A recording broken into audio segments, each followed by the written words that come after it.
صاحب السمو الملكي ولي العهد الأمير مولاي الحسن، وهو يدشن سموه الحديقة الوطنية للحيوانات الجديدة بالرباط، حديقة تمثل أنظمة أيكولوجية على شكل محميات طبيعية تأوي مختلف أصناف الطيور والحيوانات البرية، سواء المحلية منها أو المستوردة، والتي هي في طريقها للانقراض.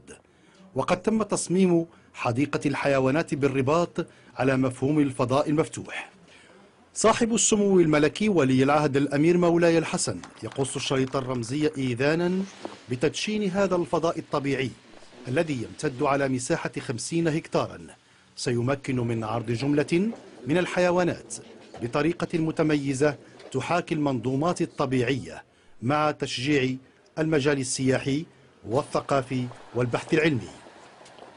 هذه الحديقة غادي تلعب واحد الدور مهم لوضع كل المؤسسات العلمية اللي تهتم بالوحيش وبالتنوع البيولوجي في المغرب، سواء كانت معاهد، كليات، معاهد مختصة، معاهد تكوين، معاهد البحث، فكلها بطبيعة الحال غادي تنضم في نطاق عمل متعدد التخصصات للتمكن من معرفة جيدة بالنسبة للنظم البيئية المغربية.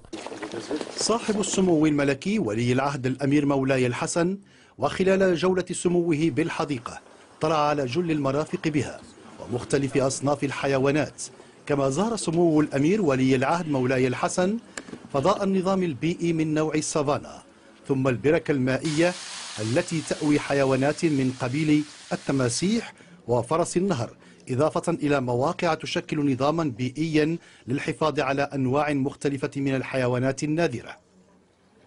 هذه الحديقة تطلع بالدور التحسيسي، تبين للزوار أولا كل الفصائل الحيوانية اللي توجد بالنظم البيئية المغربية، وفي نفس الوقت تعطي واحد النبذة عن الحالة ديال هذه الحيوانات، منها الحيوانات المهددة بالانقراض، منها الحيوانات اللي حاليا في مأمن، إلى غير ذلك.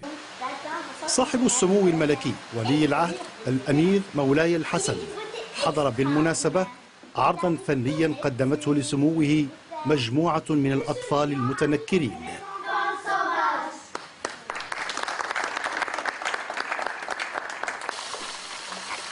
عموما فحديقة الحيوانات الجديدة بالرباط هي بمثابة فضاء طبيعي سيوفر ضيعة بيداغوجية ستمكن الأطفال أيضا من التعرف على ثراء المغرب في مجال التنوع البيولوجي للحيوانات والنباتات والمساهمة في التربية على البيئة.